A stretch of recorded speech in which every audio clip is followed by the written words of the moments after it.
Wyobraźcie sobie świat. Nie taki świat. Świat pełen wody, betonu, rur i bliżej niezidentyfikowanych podestów.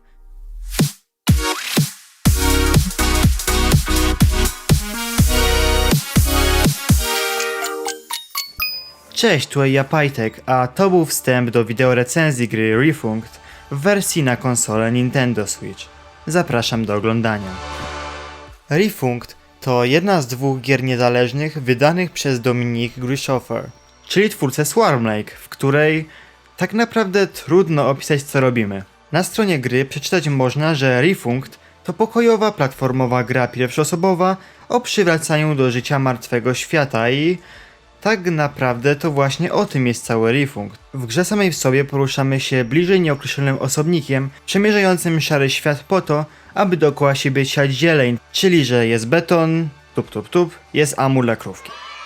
Czasem jeszcze musisz wejść na jakiś przycisk, żółte platformy się unoszą, rury służą do szybkiego przemieszczania się między dwoma oddalonymi od siebie zwykle o parę metrów miejscami, a te sześcienne cosie pełnią rolę znajdziek, za które w wersji PC-owej dostaniemy odpowiednie osiągnięcia, a w Switchowej możemy chociażby napisać wiadomość do swojej mamy, siostry lub kota, chwaląc się swoim bezwartościowym osiągnięciem, które i tak nie zostanie nigdzie zapisane, bo nikogo ono nie obchodzi. Sterowanie, jak i zasady gry są banalnie proste. Możemy rozglądać się, chodzić, kucać, podskakiwać, a łącząc ze sobą niektóre akcje możemy ostatecznie uzyskać taki efekt jak np. wślizg, kiedy to próbujemy kucnąć biegnąc, lub wall jump, kiedy wciśniemy przycisk skoku znajdując się przy jakiejś ścianie.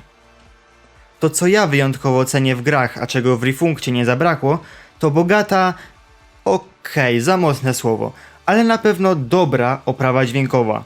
Znaczy, jest sobie parę utworów, które od tak grają sobie w tle, zmieniając się co jakiś czas. A każdy nasz ruch jest potwierdzony odpowiednim efektem dźwiękowym. Minimalnie, aczkolwiek skutecznie. To, co na pewno nie mogło umknąć niczyjej uwadze, to to, że Refunct jest po prostu przepiękne.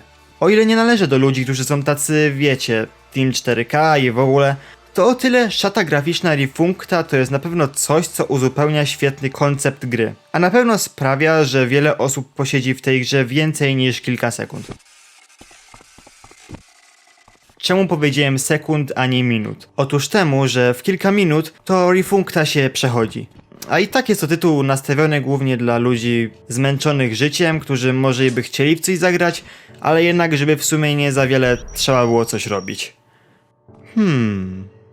I will take your entire stock. Tu nie da się przegrać, ani zginąć. Po prostu chodzisz po stosunkowo małej mapie, dopóki nie odkryjesz całej wyspy i nie pokryjesz jej całej zielenią. Długo, czyli jakieś 2 minuty się zastanawiałem nad tym, czy dołączyć to wideo do serii, no wiecie, najlepszych na słabe komputery, ale stwierdziłem, że ostatecznie odpuszczę, dlatego że Refunct na wyższych ustawieniach graficznych potrafi na słabszym sprzęcie zamulać i to dość ostro.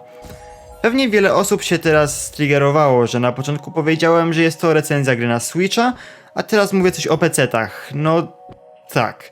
Refunct został wydany zarówno na Steamie na Windowsa, Maca i Linuxa, jak i kolejno na Xpudle, Grajstacji i Pstryczku, czyli w sumie wszędzie. Przez całe wideo w tle mogliście obserwować gameplay nagrany właśnie na tym ostatnim, a jakby to kogoś interesowało, to teraz dla porównania w tle możecie widzieć rozgrywkę z wersji PC-owej na ustawieniach Ultra, ale ze względu na sprzęt, z jakim przyszło mi pracować, przerżniętym na Full HD, żeby chociażby do nagrania te 30 klatek utrzymać. Jeśli was zachęciłem tą grą, to jak najbardziej zachęcam do zagrania. Refunct w swojej zwykłej cenie kosztuje zaledwie 10 zł, więc w sumie to jest tyle co nic. Za te 10 zł to ja bym sobie życie na nowo. A więc tak, Refunct. Ładna, pseudo-parkurowa gra, w której po prostu można się rzucić spadem na łóżko i spokojnie grać, wsłuchując się w równie relaksujący soundtrack. Oto cały Refunct. Dziękuję za uwagę, żegna się z wami Pajtek.